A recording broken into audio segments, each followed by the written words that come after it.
بسم اللہ الرحمن الرحیم۔ السلام علیکم۔ حضور کا خواب۔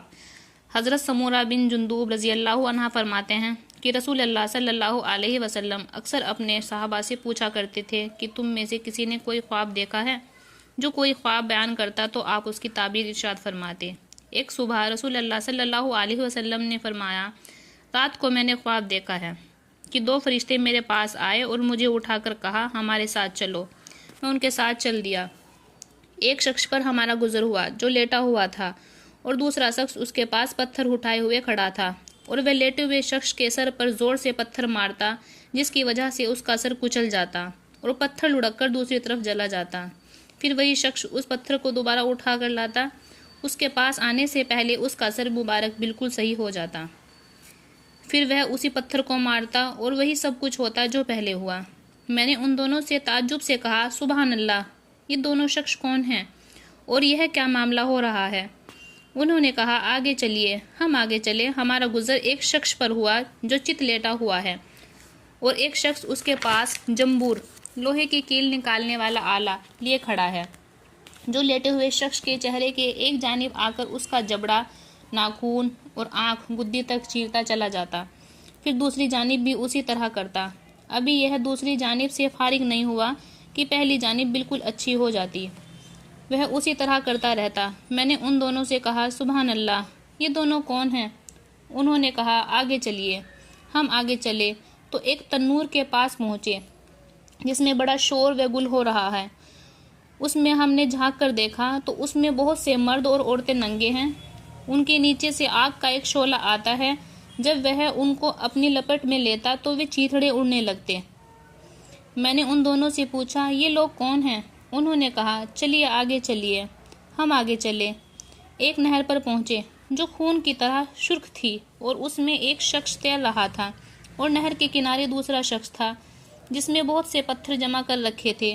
جب تیرنے والا شخص تیرتے ہوئے اس شخص کے پاس آتا جس نے پتھر جمع کیے ہوئے تھے تو وہ شخص اس کا منہ کھول دیتا تو کنارے والا شخص اس کے منہ میں پتھر ڈال دیتا، جس کی وجہ سے وہ دور چلا جاتا، اور پھر تیر کر واپس اسی شخص کے پاس آتا تو اس کا منہ کھول دیتا اور کنارے والا شخص اس کے منہ میں پتھر ڈال دیتا۔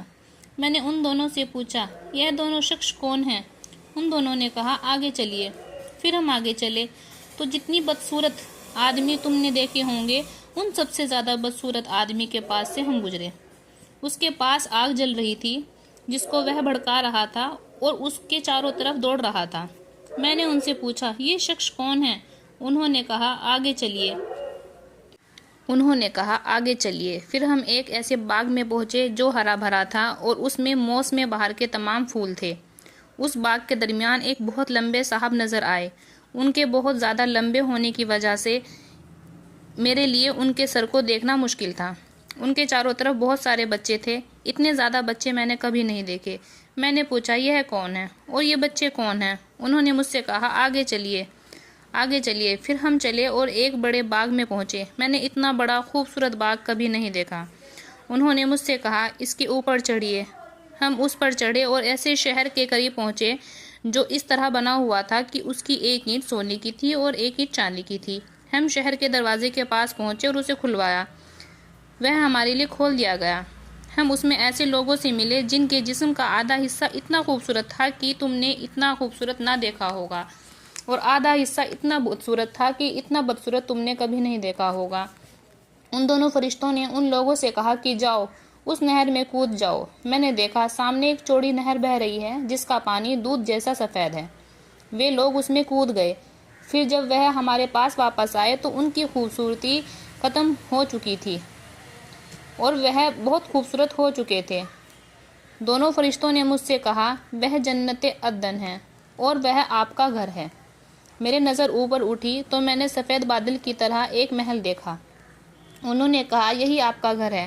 میں نے ان سے کہا، بارک اللہ فیکما، اللہ تعالیٰ تم دونوں میں برکت دے۔ مجھے چھوڑو، میں اس کے اندر جاؤں؟ انہوں نے کہا، کبھی نہیں، لیکن بعد میں تشریف لے جائیں گے۔ میں نے ان سے پوچھا، آج رات میں نے عجیب چیزیں دیکھی ہیں، یہ کیا ہیں؟ انہوں نے مجھ سے کہا، اب ہم آپ کو بتاتے ہیں۔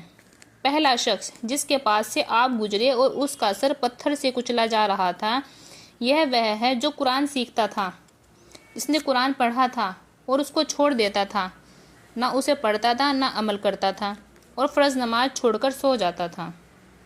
دوسرا وہ شخص ہے جس کے پاس سے آپ گزرے اور اس کے جبڑے، ناخن اور آنکھ کی گدی تک چیرا جا رہا تھا۔ یہ وہ ہے جو گھر سے نکل کر جھوٹ بولتا اور وہ دنیا جھوٹ میں پھیل جا دیتا۔ تیسرا وہ ننگے مرد اور عورتیں جنہوں نے اپنے تنور میں جلتے ہوئے دیکھا تھا، جنہاں کار مرد اور عورتیں ہیں۔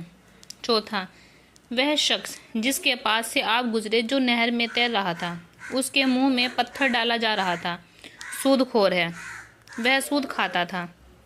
پانچواں وہ بدصورت آدمی جس کے پاس سے آپ گزرے جو آگ جلا رہا تھا اور اس کے چاروں طرف دوڑ رہا تھا، جہنم کا دروغہ ہے جس کا نام مالک ہے۔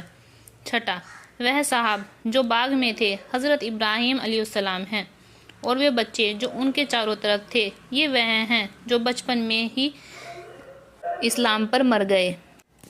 ان کی اس بات پر کسی صحابی نے پوچھا، یا رسول اللہ صلی اللہ علیہ وسلم، مشرکین کے بچوں کا کیا ہوگا؟ آپ صلی اللہ علیہ وسلم نے ارشاد فرمایا، مشرکین کے بچے بھی وہی تھے، اور وہ لوگ جن کا آدھا جسم خوبصورت اور آدھا جسم بدصورت تھا، یہ وہ لوگ تھے جنہوں نے اچھے عمل کے ساتھ برے عمل کیے، اللہ تعالیٰ نے ان کے گناہ معاف کر دیے۔ جو لوگ اللہ اور اس کے نبی پر ایمان لائے اور نیک عمل کرے، خاص طور میں نمازی کی پابندی کی اور زکوٰۃ ادا کی، ان کے رب کے پاس ان کا سوال محفوظ ہوگا، اور نہ ان کو کسی قسم کا خوف ہوگا اور نہ غمگین ہوں گے۔ بے شک نماز بے حیا